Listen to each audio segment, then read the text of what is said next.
கண்ணியத்திற்குரியவர்களே, பெரியவர்களே, பெற்றோர்களே, இன்று இன்ஷா அல்லாஹ் இஸ்லாமிய குடும்பம் எப்படி இருக்க வேண்டும், இஸ்லாமிய குடும்பத்துடைய நிபந்தனைகள் என்ன, இஸ்லாமிய குடும்பம் வெற்றி பெற வேண்டும் என்று சொன்னால் அதுக்கு என்னென்ன விஷயங்களை அவர்கள் கடைப்பிடிக்க வேண்டும். ஒரு குடும்பம் என்று சொன்னால் இந்த உலகத்தில் தாய், தந்தை, பெற்றோர்கள், பிள்ளைகள் இவர்களெல்லாம் சேர்ந்தால் குடும்பம்.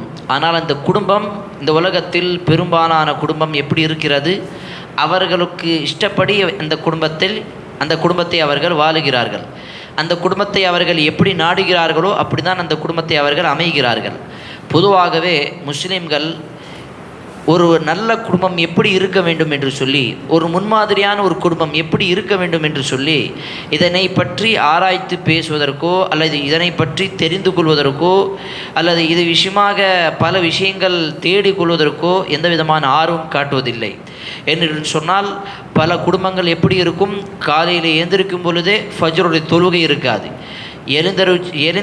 எழுந்த உடனே அவர்களுடைய முதல் வேலை இந்த உலக வாழ்க்கை தான். என்னது, கணவன் ஆஃபீஸுக்கு போவாங்க, மனைவி வீட்டு வேலை செய்வாங்க, பிள்ளைகள் ஸ்கூலுக்கு போவாங்க. ஆனால் அந்த குடும்பத்தில் எத்தனை பேர் ஃபஜ்ருடைய தொழுகை தொழுதிருக்கிறார்கள்? ஃபஜ்ருடைய சுன்னத்தை விடுங்க, ஃபஜ்ருடைய கட்டாயமான தொழுகை, ஃபஜ்ருடைய தொழுகை அந்த எத்தனை பேர் தொழுதிருக்கிறார்கள் என்று சொன்னால் விரல் விட்டு எண்ணலாம். அவ்வளவுதான் குடும்பம், இஸ்லாமிய குடும்பம் இருக்கிறது. அப்போ ஒட்டுமொத்தமாக ஒரு இஸ்லாமிய குடும்பம் ஃபஜ்ருடைய தொழுகை சரியாக அந்த நேரத்தில் நிறைவேற்றுகிறது என்று சொன்னால் அது முதல் படி, வெற்றிக்கான முதல் படி அந்த ஃபஜ்ருடைய தொழுகை. எந்திரிச்சவுடன் என்ன செய்வாங்க, பள்ளிவாசலுக்கு போவாங்க. பள்ளிவாசலுக்கு போய் தொழுதுட்டு உடனடியாக வந்துடுவாங்க. இஸ்லாமிய குடும்பமாக இருந்தால் வீட்டில் வந்து உட்கார்ந்து மனைவியுடன் பேசுவாங்க, குர்ஆன் சம்பந்தமாக, ஹதீஸ் சம்பந்தமாக, தன்னுடைய வரலாற்று மறுமை வாழ்க்கை சம்பந்தமாக, தன்னுடைய பிள்ளைகளுடைய எதிர்காலத்து சம்பந்தமாக, அவர்களுடைய மார்க்கத்தை எப்படி பாதுகாக்க வேண்டும், இந்த உலகத்தில் அவர்களுடைய இந்த ஈமானை எப்படி பாதுகாக்க வேண்டும் என்று சொல்லி அவர்கள் திட்டமிடுவார்கள், முயற்சி எடுப்பார்கள். அதற்கான அடுத்த வழிகளை அவர்கள் தேடுவார்கள். இது இஸ்லாமிய குடும்பமாக இருந்தால் இப்படி செய்வார்கள். ஆனால் பல இஸ்லாமிய குடும்பம் வெறும் பெயருக்காக இஸ்லாமிய குடும்பமாக இருக்கிறது. அவர்களுடைய வாழ்க்கையில், அவர்களுடைய குடும்பத்தில், அவர்களுடைய எந்த விதமான நாளிலும் இஸ்லாமிய அடிப்படை வைத்து நாள் ஆரம்பிக்கப்படாது. நிறைய மக்கள் எழுந்திருப்பாங்க, ஃபஜ்ர் தொழுகை இருக்காது, உலகத்துக்காக சம்பாதிக்கிறதுக்காக போவாங்க. சம்பாதிக்க போன உடனே அவர்களுக்கு இந்த உலக வாய்ப்பு, இந்த உலக விஷயத்தில் தான் ஈடுபாடாக இருக்குமே தவிர அல்லாஹ்வை நினைவு கூற வேண்டும், அல்லாஹ்வை அவர்கள் ஞாபகம் படுத்த வேண்டும், இதெல்லாம் அவர்கள் மறந்து விடுவார்கள். அல்லாஹ் அவர்களுக்கு கொடுத்த இந்த பாக்கியம் காரணமாக தான் இதெல்லாம் அவர்கள் இந்த உலகத்தில் சம்பாதித்து கொண்டிருக்கிறார்கள். பல மக்களுக்கு, பல நபர்களுக்கு, பல மனிதர்களுக்கு கண் பார்வை இல்லை, கை கால் இல்லை, அவர்களுடைய உயிர் வெறும் மூச்சியாக தான் ஓடிக்கொண்டிருக்கிறது. அவர்களுடைய உடலில் பல ஆற்றல் அவர்களுக்கு அல்லாஹ் கொடுக்கவில்லை. ஆனாலும் அவர்கள் அல்லாஹ்வை நினைவு கூறியிருக்கிறார்கள். அப்படி இருக்கக்கூடிய பல மக்கள் இருக்கும் பொழுது நமக்கு அல்லாஹ் எல்லாத்தையும் கொடுத்த பிறகு நாம் அல்லாஹுக்கு நன்றி செலுத்தவில்லை என்று சொன்னால், நம்முடைய குடும்பம் அல்லாஹுக்கு நன்றி செலுத்தவில்லை என்று சொன்னால், நம்மை விட அல்லாஹுக்கு நன்றி கெட்டவர்கள் வேறு யாரும் கிடையாது. நான் உங்களுக்கு ஒரு பொருள் தரேன், அந்த பொருளுக்கு நீங்கள் மரியாதை கொடுக்காதீங்க, அந்த பொருளை கொடுத்த எனக்கும் நீங்கள் மரியாதை கொடுக்கல அப்படின்னு சொன்னால், அந்த பொருளை கொடுத்த எனக்கு நீங்கள் ஒரு அவமானம் செய்யக்கூடிய ஒரு காரியம் தான் அது. நீங்கள் என்ன அவமானப்படுத்துறீங்க, இழிவுபடுத்துறீங்க, அப்படி தான் அர்த்தம்.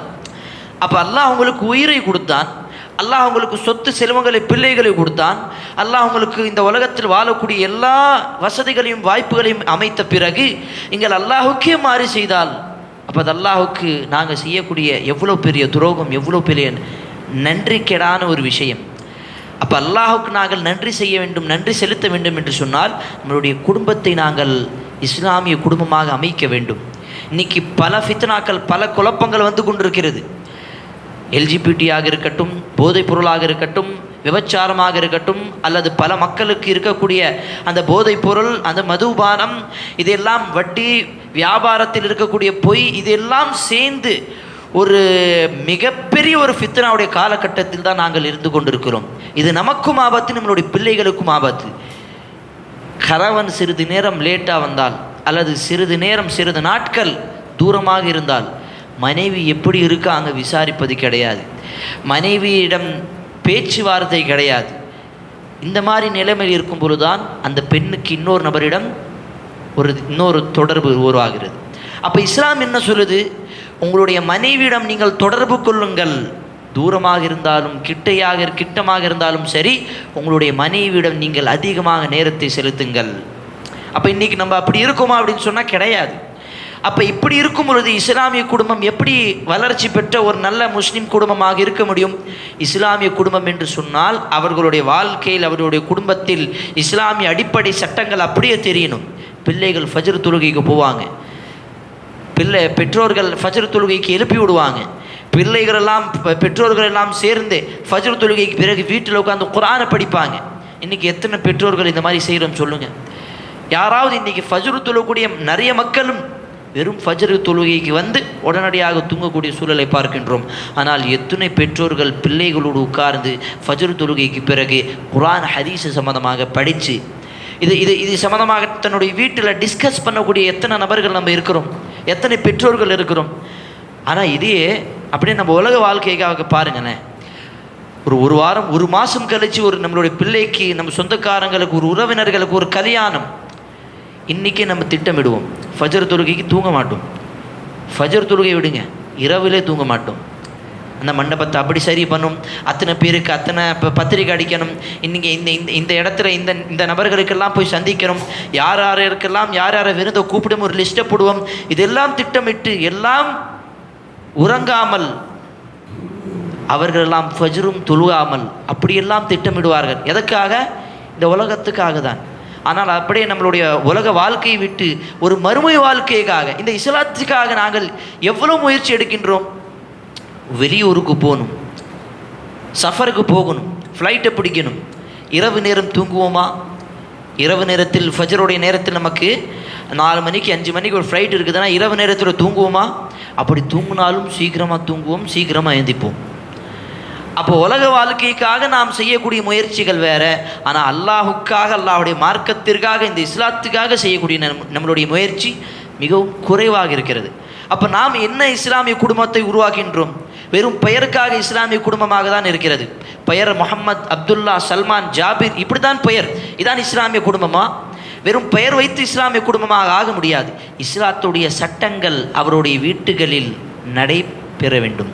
அவர்களுடைய வாழ்க்கையில் இதெல்லாம் கடைப்பிடிக்க வேண்டும். அப்பொழுதுதான் அது இஸ்லாமிய குடும்பமாக மாற முடியும். நீங்கள் ஹதீஸை பாருங்கள், ரசூலுல்லாஹ்வுடைய வாழ்க்கை வரலாற்றை பாருங்கள். ரசூலுல்லாஹ்வுடைய ஒவ்வொரு பக்கத்தையும் நீங்கள் படிக்கும் பொழுது உங்களுக்கு தெரியும், சுப்ஹானல்லாஹ், ரசூலுல்லாஹி ஸல்லல்லாஹு அலைஹி வஸல்லம் தன்னுடைய வீட்டில், தன்னுடைய மனைவிமார்களிடம், தன்னுடைய பிள்ளைகளிடம், தன்னுடைய குடும்பத்தில் அதிகமான எந்த பேச்சை எடுப்பார்கள் தெரியுமா? மறுமை பற்றி தான். நீங்கள் ஹதீஸை பாருங்கள். ரசூலுல்லாஹி ஸல்லல்லாஹு அலைஹி வஸல்லம் நபித்துவம் பட்டம் கிடைத்த பிறகு உடனடியாக சஃபாவுடைய அந்த மலைக்கு இழுத்து சென்று அந்த மலையில் எல்லா உறவினர்களையும் ஒன்று சேர்த்து சொன்னார்கள், நான் இதற்கு பின்னால் ஒரு கூட்டம் ஒரு படை வருது உங்களை தாக்குவதற்காக என்று சொன்னால் நீங்கள் எல்லாம் என்னை நம்புவீர்களா? அவர்கள் சொன்னார்கள், ஆம், நாங்கள் உங்களை நம்புவோம். ஏனென்று சொன்னால் நீங்கள் இதுவரை அமீனாக, சாதிக்காக, உண்மையாளராக, நம்பிக்கையாளராக இருந்தீர்கள். அல்லாஹ்வுடைய தூதர் அந்த நேரத்தில் தாவா செய்தார்கள். எல்லோரையும் ஒன்று சேர்த்து சொன்னார்கள், நான் உங்களுக்கு எச்சரிக்கை செய்கின்றேன், இதைவிட மிகவும் மோசமான ஒரு நிலைமை அந்த நரகத்தில் போடக்கூடிய அந்த ஒரு அதாப் உங்களுக்காக காத்து கொண்டிருக்கும். நீங்கள் அதிலிருந்து வெளியே வர வேண்டும். அதற்காக தான் இங்கே எல்லாம் உங்களை நான் ஒன்று கூடியிருக்கிறேன். நீங்கள் அல்லாஹ்வை மட்டும்தான் வணங்க வேண்டும். அல்லாஹ்வை தவிர வேறு எந்த ஒரு சிலையோ, மண்ணையோ, கல்லையோ வணங்கக்கூடாது என்று அந்த இடத்தில் அழைப்பு பண்ணி கொடுத்தார்கள். அந்த இடத்தில் உறவினர்கள் எல்லாம் சொன்னார்கள், இதற்காகவா நீங்களே ஒன்று சேர்த்தாய்? ரசூலுல்லாஹ்வுடைய சாச்சா, ரசூலுல்லாஹ்வுடைய பெரியப்பா யாரு? அபூ லஹப். ஆரம்ப காலகட்டத்தில் இஸ்லாமிய நபித்துவம் பட்டம் கிடைப்பதற்கு முன்னால் ரசூலுல்லாஹ்வை அதிகமாக நேசம் காட்டிய ஒரு நபர் ரசூலுல்லாஹ்வுடைய பெரியப்பா யார்? அபூ லஹப். எவ்வளவு பாசம் தெரியுமா? ஹதீஸில் படிக்கும் பொழுது, ரசூலுல்லாஹ்வுடைய வாழ்க்கை வரலாற்றை படிக்கும் பொழுது நமக்கு தெரியும். ரசூலுல்லாஹ் பிறந்தவுடன் ஒரு அடிமை பெண்ணை விடுதலை செய்ய மட்டுமில்லாமல் அந்த அடிமை பெண்ணுக்கு ரசூலுல்லாஹ்வை பால் ஊட்டுவதற்காக அனுமதி கொடுத்தான், கட்டளையிட்டான், நீங்கள் ரசூலுல்லாஹ்வுக்கு பால் ஊட்டுங்கள் அப்படின்னு சொல்லி. இப்போ ரசூலுல்லாஹ்வுக்கு பால் ஊட்டிய நபர்கள் யார்? முதலாவது தாய் ஆமீனா, இரண்டாவது சௌபியா, அதுதான் அபூ லஹபுடைய அடிமை பெண். அப்போ ரசூலுல்லாஹ் மீது அவ்வளவு அதிகமாக பாசம் இருந்தது. ஆனால் இந்த தாவா பிரச்சாரம் தன்னுடைய குடும்பத்தில் செய்த பிறகு முதல் எதிரி அவருடைய பெரியப்பா அபூ லஹப் அவர்தானா இருந்தார்கள். அந்த சஃபாவுடைய அந்த மலையில் ரசூலுல்லாஹ் அழைப்பு பணி செய்யும் பொழுது அந்த அபூ லஹப் சொன்ன வார்த்தை, தப்பத் லக யா முஹம்மத், உன்னுடைய கைகள் விளங்காமல் போகட்டும் முஹம்மதே, இதற்காக தான் எங்களை ஒன்று சேர்த்தாயா? எங்களுக்கு எவ்வளோ வியாபாரம் இருக்குது, நாங்கள் குறைஷியாக இருந்து ஒரு கூட்டம் ஒரு தலைவராக இருக்கின்றோம், இந்த மாதிரி சின்ன விஷயத்துக்கு ஒரு தேவையில்லாத இந்த விஷயத்துக்காக தான் நீ எங்களை எல்லாம் ஒன்று சேர்த்தாயா? தப்பத் லக யா முஹம்மத். அல்லாஹ் அந்த இடத்தில் ரசூலுக்கு ஒரு ஆறுதல் சொல்வதற்காக ரசூலுல்லாஹ்வை மிரட்டிய அந்த நபருக்கு எதிராக அல்லாஹ் ஒரு வசனத்தை இறக்குகின்றான். தப்பத் லக, தப்பத் யதா அபீ லஹபின் வதப். ரசூலுல்லாஹ்வுடைய முஹம்மதுடைய கை அல்ல, அபீ லஹபுடைய கை, அபூ லஹபுடைய கை விளங்காமல் போகட்டும் அப்படின்னு சொல்லி அல்லாஹ் சுப்ஹானஹு வ தஆலா வசனத்தை இறக்குகின்றான். என்னுடைய தூதரை இழிவுபடுத்துகிறாயா? அவனுடைய பெயரை எடுத்து அல்லாஹ் சொல்லுகின்றான், தப்பத் யதா அபீ லஹபின் வதப்.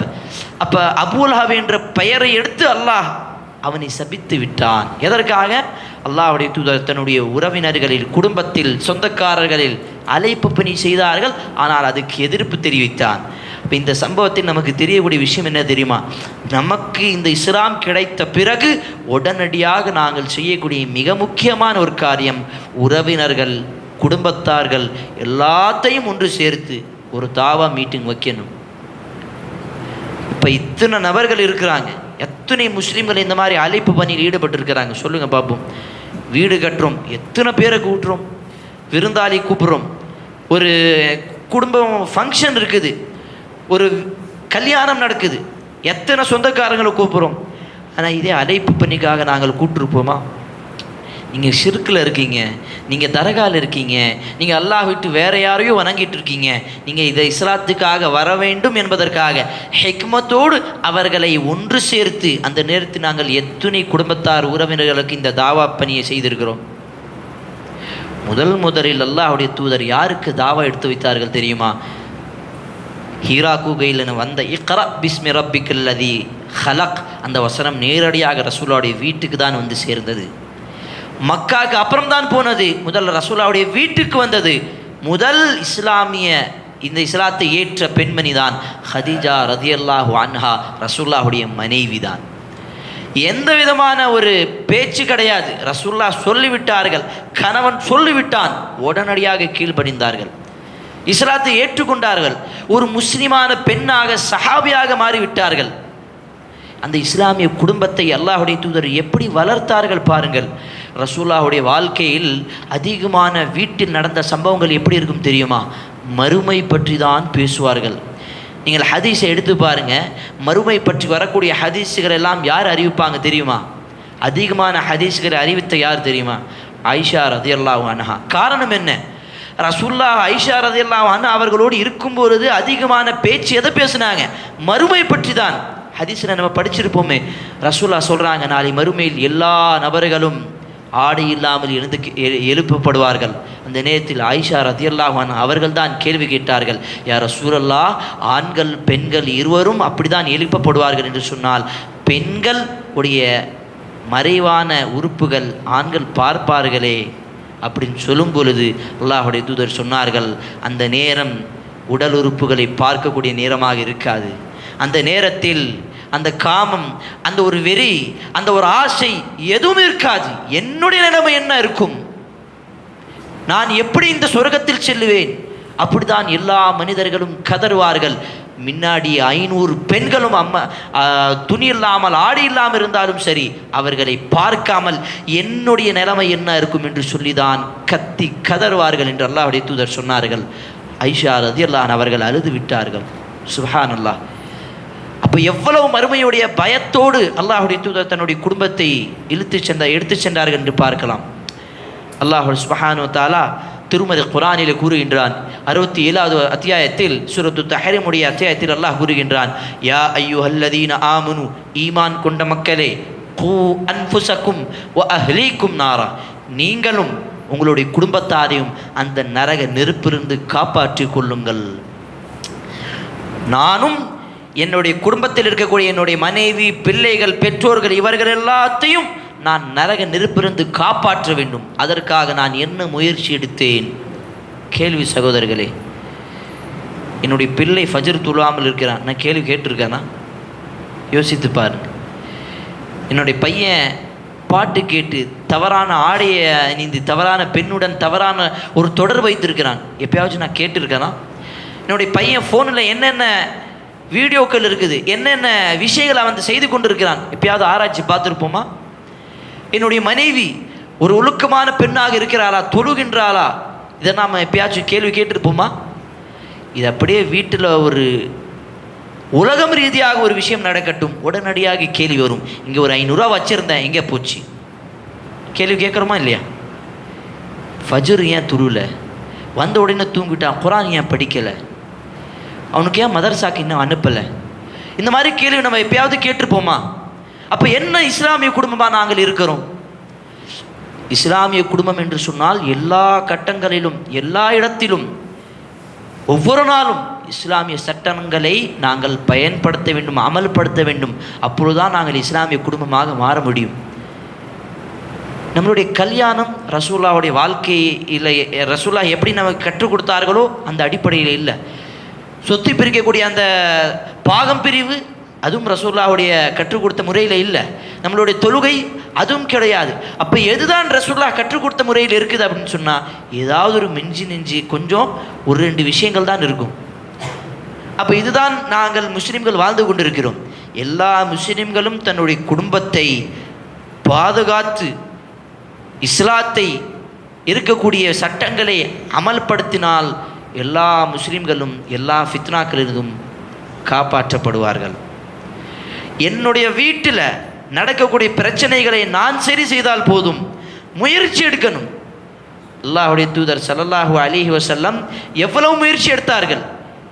ரசூலுல்லாஹ் சொல்கிறாங்க, நான் என்னுடைய சமுதாயத்திற்கு ஒரு தகப்பனை போல, ஒரு முஷ்ஃபிக், ஒரு அதிகமாக பாசம் காட்டக்கூடிய ஒரு தந்தை போல நான் அவர்களுக்கு இருக்கின்றேன்.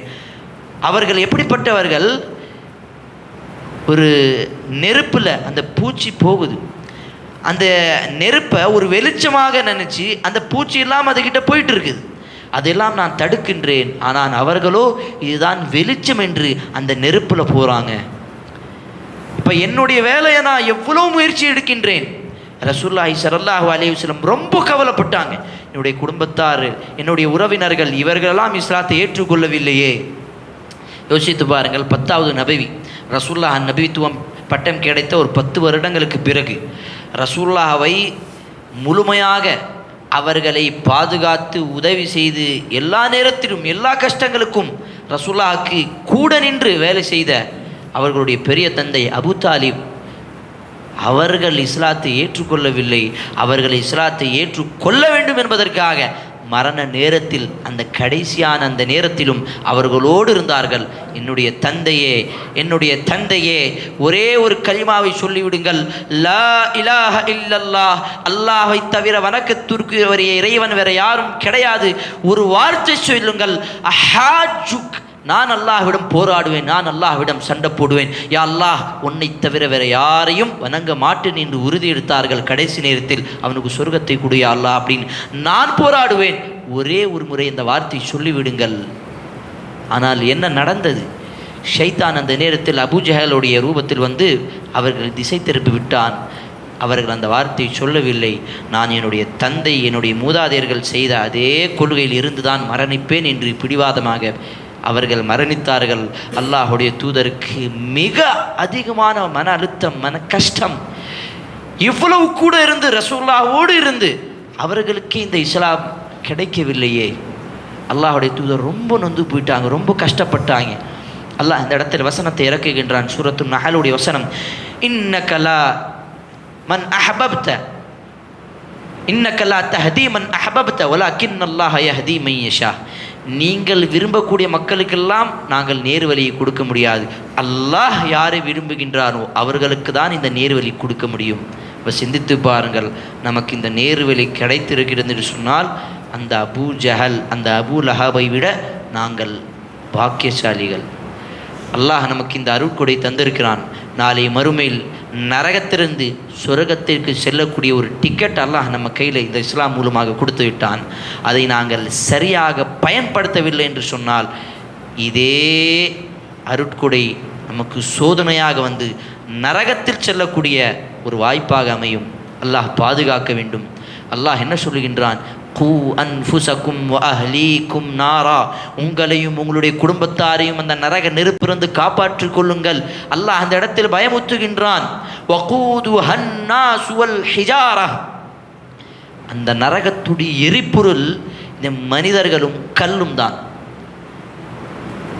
எரிபொருள் மனிதர்கள் தான். மனிதர்களை போட போட அந்த நெருப்பு இன்னும் அதிகமாகும். அந்த தெய்வங்களை வணங்கக்கூடிய அந்த கல் எல்லாம், அந்த சிலைகள் எல்லாம் போடும் பொழுது அது இன்னும் அதிகமாகும். அப்ப இதெல்லாம் பார்க்கும் பொழுது நமக்கு ஒரு பயம் வரும். அந்த நேரத்தில் நாங்கள் அல்லாஹ்விடம் என்ன எதிர்பார்ப்போம்? யா அல்லாஹ், எப்படியாவது நான் சொர்க்கத்தில் செல்ல வேண்டும் என்று அந்த ஆர்வம், அந்த ஆசை நமக்கு இருக்கிறது என்று சொன்னால் இந்த உலகத்திலேயே நாங்கள் அதை சரி செய்ய வேண்டும். அல்லாஹுடைய தூதர் ஸல்லல்லாஹு அலைஹி வஸல்லம் தன்னுடைய குடும்பத்தில், தன்னுடைய உறவினர்களில் அதிகமாக தாவா பணியை செய்து அவர்களுக்கு இந்த ஏகத்துவ கொள்கையில், அந்த அகீதாவில், சரியான கொள்கையில், மன்ஹஜு ஸலஃப் அடிப்படையில் இருக்கக்கூடிய இந்த கொள்கை அவர்களுக்கு நாங்களும் கொடுக்க வேண்டும். ரசூலுல்லாஹ் எப்படி கொடுத்தார்கள்? நாங்களும் ஒரு மீட்டிங்கை போடணும். இதுக்கப்புறம் ஒரு பள்ளிவாசலேருந்து வெளியே போன பிறகு ஒவ்வொரு குடும்பத்தாரும், ஒவ்வொரு தலைவர்களும், ஆண் தலைவர்களும் தன்னுடைய வீட்டில் உறவினர்களை ஒரு நல்ல நோக்கத்தோடு விருந்து போடுங்க, சாப்பாடு போடுங்க, பரவாயில்லை, ஆனால் நல்ல நோக்கத்தோடு. என்ன நோக்கம்? இவர்களெல்லாம் தவறான வழியில் இருக்கிறார்கள், இவர்களை நேரான வழியில் கூப்பிட வேண்டும். அவர்களுக்கு ஒரு சிறிது நேரம் நசிஹத், சிறிது நேரம் ஒரு அறிவுரை. பாருங்கள் எப்படி அறிவுரை செய்தார்கள் அல்லாஹுடைய தூதர். தன்னுடைய பிள்ளையை பார்த்து அல்லாஹுடைய தூதர் ஸல்லல்லாஹு அலைஹி வஸல்லம் சொன்னார்கள், ஒவ்வொரு கூட்டத்தாரையும் அழைத்து சொன்னார்கள், யா பனி அப்தஷ் ஷம்ஸ், யா பனி அப்தல் பிர், இந்த மாதிரி ஒவ்வொரு கூட்டத்தாரையும் அழைத்து அல்லாஹுடைய தூதர் சொன்னார்கள், நீங்கள் எல்லாம் நரகத்திலிருந்து விலகி இருங்கள், நரகத்திலிருந்து தூரமாக இருங்கள், நீங்கள் எல்லாம் நரகத்தில் போகக்கூடாது என்று சொன்னால் அல்லாஹ்வை மட்டுமே வணங்குங்கள். தன்னுடைய பிள்ளை ஃபாத்திமா ரதியல்லாஹு அவர்களையும் ஒரு கட்டத்தில் ரசூலா சொன்னார்கள், ஃபாத்திமாவே, உனக்கு இந்த உலகத்தில் என்ன வேண்டுமோ கேளு, எல்லாமே தர தயாராக இருக்கிறேன். நான் மறுமையில் உனக்கு எந்த விதமான உதவி என்னால் செய்ய முடியாது. இந்த உலகத்தில் எப்படியாவது சொர்க்கத்தில் செல்லக்கூடிய இந்த வாய்ப்பை நீனே அமைந்து கொள். என்னால் இந்த உலகத்துக்கு உனக்கு உதவி செய்ய முடியும், ஆனால் நாளை மறுமையில் எந்த விதமான உதவி என்னால் செய்ய முடியாது. தன்னுடைய பிள்ளைக்கு இந்த மாதிரி எல்லாம் அறிவுரை செய்து அந்த மறுமையுடைய பயத்தை, அந்த மறுமை நாளில் நடக்கக்கூடிய அந்த கடுமையான தண்டனையும் வேதனையும் அதை குறித்து எவ்வளவு எச்சரித்தார்கள். ஃபாத்திமா ரலியல்லாஹு அவர்கள் இதெல்லாம் பார்க்கும் பொழுது அழுதார்கள். எதற்காக? மறுமை நாளுடைய பயம் அவருடைய உள்ளத்தில் அவ்வளவு ஆழமாக ரசூலா அவர்கள் பதிய வைத்தார்கள். இப்போ நாம் நம்மளுடைய குடும்பத்தில் இஸ்லாமிய குடும்பமாக ஆக்க வேண்டும் என்று சொன்னால் நானும் என்னுடைய மனைவியும் இருவர்களும் சேர்ந்து இந்த திட்டத்தை போட வேண்டும். என்ன திட்டம்? இதற்கு பிறகு இஸ்லாமிய வளர்ப்பில்தான் நாங்களும் நம்முடைய பிள்ளைகளும் வளர்ப்போம். இஸ்லாமிய தர்பியாக்களில் தான் என்னுடைய பிள்ளை நான் வளர்ப்பேன். என்னுடைய பிள்ளைக்கு இந்த உலக வாழ்க்கைக்காக எவ்வளவு கஷ்டப்படுகிறேனோ அதைவிட பல மடங்கு என்னுடைய பிள்ளையுடைய எதிர்காலம், எந்த எதிர்காலம்? மறுமை வாழ்க்கைக்காக நான் கஷ்டப்படுவேன். சிறிது நேரம் யோசித்து பாருங்கள். இந்த உலகத்தில் என்னுடைய பையன் நல்ல ஸ்கூல் படிக்கணும், நல்ல டியூஷன் போகணும், நல்ல படிப்பு படிக்கணும், அதற்காக எவ்வளவு கஷ்டப்பட்டு இரத்தத்தையும் வேர்வையும் சிந்தி கடன் வாங்கி அதில் வட்டி வாங்கி இதெல்லாம் பிரச்சனையும் இதெல்லாம் சகித்து கொண்டு எதற்காக? என்னுடைய பிள்ளை இந்த உலகத்தில் எப்படியாவது ஒரு நல்ல மனிதன், நல்ல சம்பாதிக்கக்கூடிய ஒரு நல்ல டாக்டர், ஒரு நல்ல இன்ஜினியர், ஒரு நல்ல மதிப்பிற்குரிய ஒரு நல்ல மனிதனாக அவன் மாற வேண்டும். ஆனால் என்னைக்காவது என்னுடைய பிள்ளை நல்ல முஸ்லீமாக இருக்க வேண்டும். என்னுடைய மரணத்துக்கு பிறகு எனக்காக அவன் துஆ செய்ய வேண்டும். என்னுடைய ஜனாசா தொழுகையில் அவன்தான் தொலை வைக்க வேண்டும். இப்படியெல்லாம் ஆர்வத்தோடு என்னுடைய பிள்ளையை நாங்கள் பேசியிருப்போமா? என்னைக்காவது இதை பற்றி சிறிது நேரம் அமைதியாக இருந்து சிந்தித்தால் போதும், நமக்கு புரிந்துவிடும் இந்த உலகம் எதுவும் கிடையாது சகோதரர்களே. இன்னமல் ஹயாத்து துன்யா லஐபுன் வலஹ், பார்ப்பதற்கு மிகவும் அழகாக பிரம்மாண்டமாக இருக்கக்கூடிய ஒரு வீண் விளையாட்டு தான் பார்ப்பதற்கு அழகாக இருக்கும். ஆனால் இந்த இந்த இந்த உலகம் எதுவும் கிடையாது. வல்லாஹிரத்து கைரும் வாபகா, நாளே வரக்கூடிய மறுமைதான் நிரந்தரமானது, அதுதான் சிறந்தது என்று அல்லாஹ் சுப்ஹானஹு வ தஆலா தன்னுடைய திருமறை குர்ஆனிலே கூறுகின்றான். அப்போ இந்த மறுமை வாழ்க்கைக்காக நம்மளுடைய குடும்பத்தில் பாடுபட வேண்டும், கஷ்டப்பட வேண்டும், சிரமங்களை நாங்கள் சகித்து கொள்ள வேண்டும். என்னுடைய பிள்ளையுடைய மறுமை வாழ்க்கைக்கு நாங்கள் என்ன செய்திருக்கிறேன், சின்ன வயசில் இருக்கும் பொழுதே நம்மளுடைய பிள்ளைகளை நாமும் நம்மளுடைய பிள்ளைகளும் 2 பேரும் சேர்ந்து, நம்மளுடைய குடும்பத்தில் இருக்க அத்துணை பேரும் சேர்ந்து என்ன செய்ய வேண்டும், இந்த இஸ்லாத்துக்காக ஏதாவது ஒரு திட்டத்தை, பள்ளிவாசலை உருவாக்குவது அல்லது குர்ஆனை படிப்பது, ஒரு நல்ல விஷயத்தின் பக்கம் நாங்களே ஈடுபாடாக இருந்தோம் என்று சொன்னால் கண்டிப்பாக அவர்களுடைய உள்ளத்திலும் இந்த மாதிரி ஒரு ஆசை கண்டிப்பாக வரும். அதுக்கு ஒரு தாய் தான் மிகப்பெரிய ஒரு பிள்ளைகளை மாற்றக்கூடிய, அவர்களுடைய வாழ்க்கையை சரியாக சீரழியக்கூடிய, சரியாக செயல்படுத்தக்கூடிய மிக முக்கியமான ஒரு அம்சமாக இருக்கிறது பிள்ளைகளுடைய வாழ்க்கை. தாயுடைய மடிதான் முதல் பள்ளிக்கூடம் என்று சொல்வார்கள். அவர்கள் என்ன கற்றுக் கொடுக்கிறார்களோ அதை தான் பிற்காலத்தில் அந்த பிள்ளைகள் செய்வார்கள். கர்மமாக இருந்து மாசமாக இருந்து டிக்டாக் ஆடி டான்ஸை பாட்டு யூடியூப்பில் பாட்டை கேட்டு படத்தை பார்த்துட்டு இருந்தோம்னு சொன்னால் பிள்ளைகளுக்கும் அதே நிலைமை தான். நாங்கள் சரியாக இருந்தோம் என்று சொன்னால் மட்டும்தான் நம்மளுடைய பிள்ளைகளை நாம் சரியாக்க முடியும். நூஹ் அலைஹிஸ்ஸலாம் எவ்வளவு போராடினாங்க தன்னுடைய பிள்ளையை முஸ்லீமாக மாற்றுவதற்கு. அவர்களால் முடிந்ததா? அல்லாஹுடைய நாட்டம் இருந்தால் மட்டும்தான் முடியும். அல்லாஹுடைய நாட்டம் இருப்பதற்கு நாங்களும் முயற்சி எடுக்க வேண்டும். எவ்வளவு முடியுமோ அவ்வளவு முயற்சி எடுக்க வேண்டும். அல்லாஹுடைய தூதர் ஸல்லல்லாஹு அலைஹி வஸல்லம் சிறிய சிறிய பிள்ளைகள் எல்லாம் இந்த மார்க்கத்துடைய அழைப்பு பணியின் பக்கம் அழைப்பார்கள், கூப்பிடுவார்கள். பல சஹாபாக்கள் தன்னுடைய குடும்பத்தில் இந்த மாதிரி விஷயங்கள் எல்லாம் தர்பியாக்களை கொண்டு வருவாங்க. அப்படி உருவானதான் இந்த இஸ்லாமிய குடும்பம். அதற்கு பிறகு வந்ததான் இந்த முஸ்லீம்கள் இவ்வளவு பிரம்மாண்டமாக இந்த உலகத்தில் அதிகமாக பரவினார்கள். ஒரு சம்பவம் சொல்லுகின்றேன். ஒரு பெற்றோர்களும் ஒரு தாயும் தந்தையும் சேர்ந்து முயற்சி எடுத்து பிரார்த்தனை செய்தால் கண்டிப்பாக அதனுடைய விளைவு அல்லாஹ் அதற்கான ஒரு பதிலை, ஒரு கூலியை மிக பிரம்மாண்டமாக கொடுப்பான் என்று ஒரு சம்பவத்தின் மூலமாக நான் உங்களுக்கு சொல்ல வருகிறேன். அந்த சம்பவம் என்ன அப்படின்னு சொன்னால், ஒரு மனிதன் அவன் தன்னுடைய பிள்ளையை எப்படியாவது ஆரம்ப காலகட்டத்தில் சஹாபாக்களுக்கு பிறகு ஒரு மனிதன் முயற்சி எடுக்கின்றான். என்ன முயற்சி? என்னுடைய பிள்ளையை, எனக்கு கல்யாணம் ஆகலை, ஆனால் என்னுடைய பிள்ளையை நான் அந்த மஸ்ஜிதுல் அக்ஸாவை வெற்றி பெற வைப்பதற்காக ஒரு மிகப்பெரிய ஒரு மாவீரனை உருவாக்க வேண்டும், அதற்காக தான் நான் திருமணம் முடிப்பேன். இந்த மாதிரி ஆசை எந்த பெண்ணுக்கு இருக்கிறதோ அந்த பெண்ணை தான் திருமணம் முடிப்பேன்னு அடம் பிடித்தார். அந்த ஊரெல்லாம் தேடி பார்த்தாரு, யாரும் கிடைக்கல. இன்னொரு ஊருக்கு போனாங்க, அப்போ தான் ஒரு பெண்ணு கிடைக்கிது. அந்த பெண்ணுக்கு ஆசையை கேட்குறாங்க, என்ன ஆசை இருக்குது? பல பெண்கள் பல ஆசைகள் சொல்லும் பொழுது ஒரு பெண்ணுக்கு இந்த ஒரு ஆசை இருந்தது. என்ன ஆசை? என்னுடைய பிள்ளை பிற்காலத்தில் இஸ்லாத்துக்காக மஸ்ஜிதுல் அக்ஸாவை கையாள வேண்டும், வெற்றி பெற வைக்க வேண்டும். அந்த ஆசை எனக்கும் இருக்கிறது. அந்த ஆசை அந்த பெண்ணுக்கு இருந்த ஆசை, அந்த கணவனுக்கு அந்த அந்த ஆணுக்கு இருந்த ஆசை, 2 பேருடைய ஆசை ஒன்றாக சேர்ந்த பிறகு அவர்களுடைய பிள்ளை தான் உருவானது, ஸலாஹுத்தீன் அய்யூபி. பிற்காலத்தில் அவர்கள்தான் மஸ்ஜிதுல் அக்ஸாவை கைப்பிடித்தார்கள். அப்போ கணவனும் மனைவியும் தாயும் தந்தையும் இருவரும் சேர்ந்து முடிவெடுத்து முயற்சி செய்தால், ஆசை வைத்தால், பிரார்த்தனை செய்தால் அப்பொழுதுதான் இது நடக்கும். இந்த மாதிரி இந்த இஸ்லாமிய குடும்பத்தில் சம்பந்தமாக வரக்கூடிய விஷயங்களில் நான் என்னுடைய ஒரு சம்பவத்தை கண்டிப்பாக சொல்லுவேன். ஏன்னா அப்படின்னு சொன்னால் ஒரு லைவ் எக்ஸாம்பிளாக இருக்கும் பல பேருக்கு. அது பழைய காலத்தில் பல வருஷங்களுக்கு முன்னால் நடந்த சம்பவமாக இருக்கும். அதனால் இதை நம்புவதற்கு சில பேருக்கு சிரமமாக இருக்கும். ஆனால் என்னுடைய வாழ்க்கையில் நடந்த ஒரு சம்பவத்தை சொல்கிறேன். ஒரு இஸ்லாமிய குடும்பமாக அமைப்பதற்கு நாங்கள் எப்படியெல்லாம் முயற்சி எடுக்கலாம் அப்படின்னு சொல்லி, இதெல்லாம் எப்படி முயற்சி எடுத்தால் இதனுடைய கூலி அல்லாஹ் எப்படியெல்லாம் கொடுப்பான் என்று சொல்லி. எங்களுடைய கொரோனா காலகட்டத்தில் நான் ஆலிம் படித்து எங்களுடைய வீட்டில் நாங்கள் எல்லாம் படிக்கும் பொழுது டெய்லி ஃபஜ்ர் தொழுகைக்கு பிறகு தஃப்சீர் நடக்கும். அந்த காலத்தில், அந்த கொரோனா காலத்தில் தொழுவதே கஷ்டமாக இருந்தது, தஃப்சீரில் நடக்கிறது கஷ்டம்.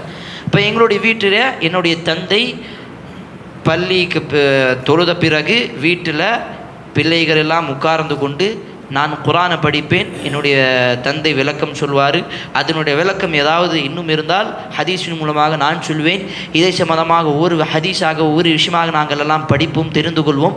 இந்த மாதிரி சொல்லும் பொழுது பிள்ளைகளுக்கும் பெற்றோர்களுக்கும் இருக்கக்கூடிய அந்த உறவும் அதிகமாக, பாசம், அந்த அன்பு அதிகமாகும்.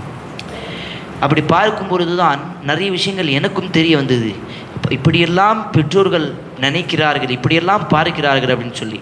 இதே மாதிரி இன்னொரு சம்பவம், தாய் தந்தை முயற்சி எடுத்து, என்னுடைய வாழ்க்கையில் நடந்த சம்பவம் தான், முயற்சி எடுத்து அவர்கள் இதற்காக முன் வந்தால் கட்டாயமாக அல்லாஹுடைய உதவி அவர்களோடு இருக்கும். அதற்கு உதாரணம் தான் நான். எப்படி 2005 என்னுடைய தாயும் தந்தையும் ஹஜ்ஜுக்கு போனாங்க. ஹஜ்ஜுக்கு போய் அந்த நேரத்தில் பிரார்த்தனை செஞ்சாங்க. அரஃபாவுடைய மைதானத்தில் என்ன பிரார்த்தனை செஞ்சாங்க? வரக்கூடிய என்னுடைய பிள்ளைகள், அப்போ எனக்கு ஒரு 4 வயசு, என்னுடைய பிள்ளைகள் இருக்கிறார்கள், யா அல்லாஹ், அந்த 2 ஆண்களுக்கும் என்னுடைய இஸ்லாத்துக்காக நான் அர்ப்பணிக்கின்றேன், இவர்களை ஹாஃபிதாக, ஆலிமாக, ஒரு மார்க் அறிஞராக யா அல்லாஹ் ஆக்கு அப்படின்னு சொல்லி பிரார்த்தனை செஞ்சாங்க. யார்? என்னுடைய தாயும் தந்தையும். அப்போ எனக்கு 4 வயசு, அலிஃப் பார்த்தா கூட எனக்கு தெரியாது. அப்போ அதுக்கு பிறகு தந்தை எடுத்த முயற்சி, அதற்கு பிறகு அல்லாஹுடைய உதவினால் மதர்சாக்களில் போய் குரானை படித்து ஹாஃபிதாகி ஆலிமாகி இப்போ ஒரு பள்ளியில் இமாமாக இருந்து இப்போ மார்க்க பணியை சிறிது அளவு முடிந்த அளவு செய்கின்றேன் என்று சொன்னால் அதற்கு மிக முக்கியமான அல்லாஹுடைய அருள், அல்லாஹுடைய உதவிக்கு பிறகு மிக முக்கியமான காரணம் என்னுடைய தந்தை தாய் செய்த அந்த பிரார்த்தனை தான். அவர்கள் இருவரும் பிரார்த்தனை செய்யாமல் இருந்தால் அல்லாஹு ஆலம், அல்லாஹ் தான் அறிந்தவன், நான் இந்த இடத்தில் உட்கார்ந்து இருப்பேனா இல்லையா என்று ஒரு சந்தேகம்தான். அப்போ நாம் நம்மளுடைய பிள்ளைகளுக்கு உருவாக்க வேண்டும் என்று சொன்னால் நாங்கள் முயற்சி எடுக்க வேண்டும். யா அல்லாஹ், என்னுடைய பிள்ளையை நான் ஹாஃபிதாக்க வேண்டும், ஆலிமாக்க வேண்டும். இன்னும் எனக்கு நினைவு இருக்கிறது, டாக்டர் ஜாக்கிர் நாயக் ஸ்கூல், நாங்கள் மும்பையில் இருக்கும் பொழுது ஜாக்கிர் நாயக் ஸ்கூல் ஆரம்பிக்கப்பட்டது 2004. அந்த ஸ்கூலில் என்னை சேர்ப்பதற்காக என்னுடைய தந்தை முயற்சி எடுத்து, இன்னும் அந்த அட்மிஷன் ஃபார்ம் என்கிட்ட இருக்குது. அந்த அட்மிஷன் ஃபார்மில் ஒரு நிறைய கேள்விகள் இருந்தது. இந்த படிப்பு நீங்கள் எதுக்காக படிக்க வைக்கிறீங்க, இந்த இந்த படிப்பு படித்தது நோக்கம் என்ன, இது படித்ததுக்கப்புறம் நீங்கள் என்ன செய்யணும்னு ஆசைப்படுறீங்க, இந்த மாதிரி பல கேள்விகள் இருந்தது. அந்த கேள்விகளுக்கு பதில் என்னுடைய தந்தை 3 பதில் எழுதினார்கள். இந்த மார்க்க கல்வியும் உலக கல்வியும் சேர்ந்து என்னுடைய பிள்ளைக்கு நான் கற்றுக் கொடுக்க வேண்டும் என்று சொல்லி ஆசை. 2வது காரணம், எதுக்காக இந்த ஸ்கூலில் போடுறேன் அப்படின்னு சொல்லும் பொழுது சொன்னார்கள், என்னுடைய பிள்ளை என்னுடைய மரணத்துக்கு பிறகும் சதக்கத்துல் ஜாரியாவாக இருக்க வேண்டும். சுப்ஹான் அல்லாஹ், என்னுடைய தந்தை செய்த அந்த பிரார்த்தனை, அந்த உறுதி, அது எனக்கு இன்னும் அதிகமாக உறுதி கொடுத்தது. இப்போ நான் என்னுடைய தந்தைக்கு செய்யக்கூடிய மிகப்பெரிய ஒரு உதவி, மிகப்பெரிய ஒரு நன்றி கடன் என்னன்னு சொன்னால், என்னுடைய தந்தையுடைய ஆசை நான் நிறைவேற்ற வேண்டும். அதற்காக படித்த பிறகுதான் நான் இன்று அல்ஹம்துலில்லாஹ் அல்லாஹுடைய பாதையில், அல்லாஹுடைய மார்க்கத்திற்காக சிறிது நேரம் கழிக்கக்கூடிய ஒரு நல்ல முஸ்லிமாக இருக்கக்கூடிய முயற்சி எடுக்கின்றேன். அப்போ நாங்கள் முயற்சி எடுத்தால் கட்டாயமாக நடக்கும். நான் முடிவெடுக்க வேண்டும். இப்போ நாம் இந்த உலகத்துக்காக நினைப்போம் இல்லையா, எனக்கு பிறகு என்னுடைய சொத்துக்கள் எல்லாம், என்னுடைய பில்டிங், என்னுடைய வீடு, என்னுடைய குடும்பத்தில் இருக்கக்கூடிய இதெல்லாம் என்னுடைய பிள்ளைக்கு போய் சேரணும். ஆனால் என்னைக்காவது இந்த உலகத்து போன பிறகு அந்த மறுமையில், அந்த மன்னரை வாழ்க்கையில் என்னுடைய முகத்துக்கு மேல், என்னுடைய கபருக்கு மேல் அந்த மண்ணெல்லாம் போட்ட பிறகு எனக்கு உதவியாக இருக்கும் என்று சொன்னால் அந்த நன்மைகள் தான், அந்த நன்மைகள் எனக்கு பிறகு என்னுடைய பிள்ளைகள் மூலமாக எனக்கு கிடைத்தால் எவ்வளவு பெரிய பாக்கியம் சகோதரர்களே, பெரியவர்களே. சிறிது நேரம் யோசித்து பாருங்கள். நான் மரணித்து விட்டேன், ஆனால் என்னுடைய பிள்ளை இன்றும் நன்மை சம்பாதி கொண்டிருக்கிறார் என்று சொன்னால் அந்த நன்மைகள் எல்லாம் அவர்களுக்கு போய் வந்து சேரும். அல்லாஹ் பாதுகாக்க வேண்டும். என்னுடைய தந்தை இறந்து விட்டாலும் நான் செய்யக்கூடிய அமல்கள், நான் எவ்வளவு குர்ஆனை படித்தாலும், இந்த மார்க்கத்துடைய பணிகளை செய்தாலும் எல்லா நன்மைகளும் என்னுடைய தந்தைக்கும் தாய்க்கும் கண்டிப்பாக போய் சேரும். இதுதான் சதகத்துல் ஜாரியா, அவர்கள் எடுத்த அந்த முயற்சி. சுப்ஹானல்லாஹ். இப்போ நாமும் நம்முடைய குடும்பத்தில் இந்த மாதிரி ஒரு பிள்ளைகளை உருவாக்க வேண்டும். என்னுடைய பிள்ளை எனக்கு பிறகு நன்மை சம்பாதிக்கக்கூடிய ஒரு பிள்ளையாக, ஒரு நீங்கள் டாக்டர் ஆக்குங்க, இன்ஜினியர் ஆக்குங்க, இஸ்லாம் அதை தடை செய்யவில்லை. ஆனால் கொஞ்ச நேரம் யோசித்து பார்த்து ஒரு நல்ல முஸ்லீமாக ஆக்குங்க. அதுதான் நான் சொல்லக்கூடிய விஷயம். இன்னைக்கு பல பேர் பல ஃபித்னாக்களில், பல குழப்பங்களில், பல தவறான பழக்க வழக்கங்களில், பல நண்பர்களுடன் தவறான விஷயங்களை செய்து கொண்டிருக்கிறார்கள். அவர்கள் எல்லாம் தவறான வழியிலிருந்து காப்பாற்ற வேண்டும் என்று சொன்னால் நம்மளுடைய பிள்ளைகளை நாம் இஸ்லாமிய குடும்பத்தில் இஸ்லாமிய வளர்ப்பில் வளர்த்தால் மட்டும்தான் நடக்கும். வேறு எந்த வழியும் கிடையாது. இன்றைக்கி டெக்னாலஜி, சயின்ஸு, விஞ்ஞானம் எல்லாம் எங்கேயோ போயிட்டு கொண்டிருக்கிறது. வரக்கூடிய காலம் நம்மளுடைய பிள்ளைகள், வரக்கூடிய நம்மளுடைய சந்ததிகள், அந்த வரக்கூடிய அடுத்த ஜென்ரேஷன் நம்மை தாண்டி மிஞ்சி இன்னும் போயிடும் டெக்னாலஜியில், விஞ்ஞானத்தில். ஆனால் எவ்வளோ விஞ்ஞானம் வந்தாலும் இஸ்லாம் மாறாது. இஸ்லாமிய அடிப்படை அவர்களுக்கு கற்றுக் கொடுக்க வேண்டும். கபரில் பூனகி நீங்கள் சயின்ஸில் உங்களுக்கு தெரியுமா? ஃபோன் நோண்ட தெரியுமா? இந்த ஆப் யூஸ் பண்ண தெரியுமா? இங்கிலீஷ் படிக்க தெரியுமா? இந்த ஸ்கூலில் படிச்சியா?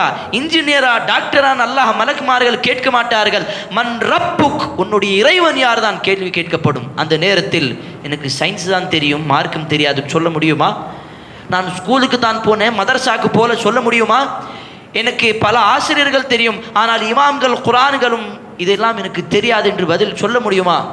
அல்லாஹு அக்பர். சிறிது நேரம் யோசித்து பாருங்கள் சகோதரர்களே. என்னுடைய பிள்ளைகளை நாம் இந்த உலகத்தில் எனக்காகவும் அவர்களுக்காகவும் நாளை மறுமையில் சொர்க்கத்தில் செல்லக்கூடிய ஒரு நல்ல வழியில் இழுத்து வர வேண்டும் என்று சொன்னால் இந்த மார்க்கத்தின் பக்கம் வர வேண்டும். வேறு எந்த வழியும் கிடையாது. அல்லாஹுடைய தூதருடைய வாழ்க்கை வழிமுறை நாங்கள் பின்பற்றினால்தான் அந்த சொர்க்கம் உண்டு. இல்லை என்று சொன்னால் அந்த சொர்க்கம் கட்டாயமாக கிடைக்காது. ரசூலுல்லாஹி ஸல்லல்லாஹு அலைஹி வஸல்லம் சொன்னார்கள், குல்லு உம்மத்தி ததுகுலுல் ஜன்னஹ், என்னுடைய சமுதாயத்தில் இருக்கக்கூடிய அத்துணை பேரும் சொர்க்கத்தில் செல்வார்கள். இல்லா மன் அபா, ஆனால் யார் அதை மறுக்கிறார்களோ அவர்களை தவிர. அல்லாஹுடைய தூதர் ஸல்லல்லாஹு அலைஹி வஸல்லம் சொன்ன இந்த வார்த்தை பிறகு ரசூலுல்லாஹுடைய சஹாபாக்கள், தோழர்கள் சொன்னார்கள், யா ரசூலுல்லாஹ், அந்த சொர்க்கத்தை யார் மறுப்பார்கள்? அந்த சொர்க்கம் வேண்டாம் என்று யார் சொல்வார்கள்?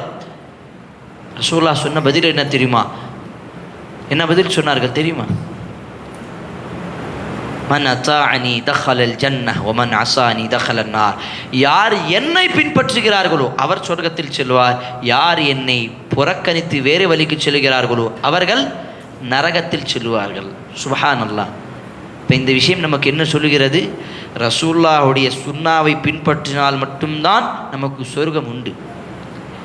இந்த உலகத்தில் நாம் எப்படியோ வாழ்ந்துடலாம், நமக்கு இங்கே கேள்வி கணக்கு கிடையாது என்று நினைத்து நமக்கு இஷ்டப்படி இந்த உலகத்தை வாழ்ந்தால் இதற்கு பிறகு ஒரு வாழ்க்கை இருக்கிறது. அதை எப்போதும் நாங்கள் மறந்துவிடக்கூடாது. நான் வாழ்ந்து 40, 30, 60, 70 வருடம் ஆன பிறகு நிரந்தரமாக இருக்கக்கூடிய அந்த மறுமை வாழ்க்கை இருக்கிறது. அந்த நேரத்தில் அல்லாஹ் என்னிடம் கேட்பான், பல பெற்றோர்களுக்கு அந்த குழந்தை பாக்கியம் கொடுக்காமல் இருந்தேன், உனக்கு அந்த குழந்தை பாக்கியம் கிடைத்த பிறகும் நீ ஏன் இஸ்லாத்தை பற்றி அவர்கள் கற்றுக் கொடுக்கவில்லை என்று கேள்வி கேட்டால் நாங்கள் என்ன பதில் சொல்லுவோம்? சகோதரர்களை, பெற்றோர்களை சிந்தித்து பாருங்கள். நம்மளுடைய பிள்ளைகளை நாங்கள் இஸ்லாத்துடைய ஒரு நல்ல முஸ்லிமாக உருவாக்கவில்லை என்று சொன்னால் நாளை மறுமையில் அல்லாஹ் நம்மிடம் கேள்வி கேட்க மாட்டானா? வல துஸ்அலுன்ன யௌமஇதின் அனின் நஈம். ஒவ்வொரு நிஅமத்துகளை பற்றி, அருட்கொடை பற்றி நாளை மறுமையில் அல்லாஹ் விசாரிப்பான். அல்லாஹ் உனக்கு ஆண் குழந்தை கொடுத்தான், பெண் குழந்தை கொடுத்தான், இதை நீ இஸ்லாமிய வளர்ப்பில் எவ்வளவு வளர்த்தாய்? ரசூலுல்லாஹை பற்றி என்ன கற்றுக் கொடுத்தாய்? அல்லாஹ்வுடைய தூதர் ஸல்லல்லாஹு அலைஹி வஸல்லம் சொன்னார்கள், எச்சரிக்கையாக இருங்கள், நாளை மறுமையில் அல்லாஹ் சுப்ஹானஹு வ தஆலா 3 நபர்களை பார்க்க மாட்டான், பேச மாட்டான், அவர்களை பரிசுத்தம் செய்ய மாட்டான். அந்த 3 நபர்கள் யார் தெரியுமா? முதலாவது, எப்போதும் போதையில் இருக்கக்கூடிய, மதுபானத்தில் குடிக்கக்கூடிய அந்த மதுபானம், அந்த அந்த அந்த நபர் தான். அதிகமாக போதையில் இருக்கக்கூடியவன், அதிகமாக மதுக்களை குடிக்கக்கூடியவன், இவன் எப்போதும் சொர்க்கத்தில் செல்ல மாட்டான். அல்லாஹ் இவனை பார்க்க மாட்டான், பேச மாட்டான், பரிசுத்தம் செய்ய மாட்டான். இரண்டாவது யார்? பெற்றோர்களை அவமதிக்கக்கூடிய பிள்ளைகள். பெற்றோர்கள் சொன்ன பிறகும் அவர்களுடைய பேச்சை கேட்காமல் நடக்கக்கூடிய பிள்ளைகள். பெற்றோர்கள் ஒரு சொன்ன வார்த்தைக்கு பிறகு அவர்களுடைய பேச்சை மீறி நடக்கக்கூடிய பிள்ளைகள். இஸ்லாத்தில் இருக்கக்கூடிய ஒரு நல்ல காரியத்தை சொன்ன பிறகும் அவர்களுடைய பேச்சை மீறி நடக்கக்கூடிய பிள்ளைகள். ஒரு வார்த்தை சொன்னால் அதுக்கு மீறி அவர்களிடம் எதிர்த்து பேசக்கூடிய பிள்ளைகள். பெற்றோர்களை கஷ்டப்படுத்தக்கூடிய பிள்ளைகள். அவருடைய கண்களிலிருந்து தண்ணீர் வர வைக்கக்கூடிய பிள்ளைகள், இவர்கள் நாளை மறுமையில் சொர்க்கத்தில் செல்ல மாட்டார்கள். இவர்களை அல்லாஹ் பார்க்க மாட்டான், பேச மாட்டான், இவர்களை பரிசுத்தம் செய்ய மாட்டான் என்று அல்லாஹுடைய தூதர் ஸல்லல்லாஹு அலைஹி வஸல்லம் சொன்னார்கள். மூன்றாவது மனிதன் அத்தையூஸ் என்று சொன்னார்கள். யார் அந்த மனிதன் தையூஸ் என்று சஹாபாக்கள் கேட்கும் பொழுது ரசூலுல்லாஹ் சொன்ன வார்த்தை, ஒரு குடும்ப தலைவராக இருந்து ஒரு ஆண், நான் என்னுடைய குடும்பத்துடைய தலைவன், அப்போ எனக்கு ஒரு பொறுப்பு இருக்குது. என்னுடைய பிள்ளைகளை, என்னுடைய மனைவிகளை, என்னுடைய பெற்றோர்களை நான் பாதுகாக்க வேண்டும், பராமரிக்க வேண்டும். அவர்களுடைய பொறுப்பாளி நான் தான். குல்லுக்கும் ராஇ வ குல்லுக்கும் மஸ்ஊலன் ரஇயதி, ஒவ்வொரு ஆணும் ஒவ்வொரு நபரும் பொறுப்பாளி தான். அப்போ அந்த நேரத்தில் அந்த மனிதன் தன்னுடைய குடும்பத்தில் நடக்கக்கூடிய தவறான பழக்க வழக்கங்கள், தவறான பிரச்சனைகள், பாவங்கள், தீமைகள், இதையெல்லாம் தடுக்காமல் இருக்கக்கூடிய அந்த குடும்ப தலைவனை அல்லாஹ் பார்க்க மாட்டான், பேச மாட்டான், அவனை பரிசுத்தம் செய்ய மாட்டான், நரகத்திலே போட்டு விடுவான் என்று அல்லாஹ்வுடைய தூதர் ஸல்லல்லாஹு அலைஹி வஸல்லம் எச்சரிக்கையாக சொன்னார்கள். அப்போ இன்று நான் என்னுடைய பிள்ளைகள் தவறான வார்த்தையில் பேசுகிறார்கள், அவரை தடுக்கவில்லை. பாட்டுகளை கேட்டு தவறான பெண்களை அந்நிய பெண்ணிடம் தொடர்பில் இருந்து அந்நிய பெண்களை பார்க்கக்கூடிய காட்சிகள் எல்லாம் என்னுடைய பிள்ளை நானும் பார்த்து கொண்டிருக்கேன் என்று சொன்னால், நாளை மறுமையில் நானும் அந்த தையூசுடைய கேட்டகரியில் வந்து விடுவேன். அல்லாஹ் என்னை பார்க்க மாட்டான் என்று நினைத்தால் எவ்வளவு அசிங்கமாக இருக்கும் சகோதரர்களே. ஒரு முஸ்லீமுக்கு இதைவிட மிக நஷ்டம் வேறு எதுவும் கிடையாது. ஒரு மிகப்பெரிய ஒரு நஷ்டம் இதுதான். அல்லாஹ்வுடைய தூதர் ஸல்லல்லாஹு அலைஹி வஸல்லம் சொன்னார், அல்லாஹ் சுப்ஹானஹு வ தஆலா குர்ஆனிலே கூறுகின்றான், எவர்கள் தன்னையும் தன்னுடைய குடும்பத்தாரையும் நரகத்திலே போட வைக்கிறார்களோ இவர்கள்தான் மிகப்பெரிய நஷ்டவாளிகள். வஹஸிர ஹுனாலிகல் முப்திலூன், இவர்கள்தான் மிகப்பெரிய நஷ்டவாளிகள். இப்போ நாம் நம்முடைய குடும்பத்தை, வரக்கூடிய காலகட்டம் மிகவும் மோசமான காலகட்டம், மிகவும் ஃபித்னாக்கள், குழப்பங்கள் நிறைந்த ஒரு காலகட்டமாக இருக்கிறது. இவர்கள் எல்லாரையும் நாங்கள் பாதுகாக்க வேண்டும். என்னுடைய பிள்ளைகள் இஸ்லாமிய அவர்களுடைய ஈமானை பாதுகாக்க வேண்டும் என்று சொன்னால் பள்ளியின் பக்கம் தொடர வையுங்கள். நம்மளுடைய பிள்ளைகளை பள்ளியின் பக்கம் வர வையுங்கள். குர்ஆனை படிக்க வையுங்கள். ரசூலுல்லாஹுடைய வாழ்க்கை வரலாறை படிக்க வையுங்கள். குர்ஆனையும் ஹதீஸ்களையும் அவர்களை மனனம் செய்ய வையுங்கள், படிக்க வையுங்கள், புரிய வையுங்கள். ஒரு சிறிதளவு இஸ்லாத்தை நடைமுறைப்படுத்தக்கூடிய ஒரு நல்ல முஸ்லிமாக அவர்களை ஆக்கிவிடுங்கள். கண்டிப்பாக நாளை மறுமையில் இதே பிள்ளைகள் உங்களுக்காக துஆ செய்வார்கள். ரப்பிர் ஹம்ஹுமா கமா ரப்பயானி சகீரா, என்னுடைய பெற்றோர்களுக்கு யா அல்லாஹ் நீ அருள் செய் என்று சொல்லும் பொழுது, நான் நரகத்தில் இருந்தாலும் சரி, என்னுடைய பிள்ளைகள் பிரார்த்தனை மூலமாக அல்லாஹ் என்னை நரகத்திலிருந்து சொர்க்கத்தில் அனுப்பிவிடுவான். காரணம் என்னுடைய சாலிஹான பிள்ளைகள் தான். அந்த உணர்வோடு நாங்கள் எங்களுடைய பிள்ளைகளை வளர்க்க வேண்டும். நாமும் நம்மளுடைய குடும்பத்திலும் இந்த இஸ்லாமிய குடும்பமாக அமைப்பதற்கு எல்லா முயற்சிகளும் செய்ய வேண்டும். வல்ல ரஹ்மான் நம் அனைவருக்கும் அதற்கான தௌஃபீகை வழங்குவான. ஆமீன்.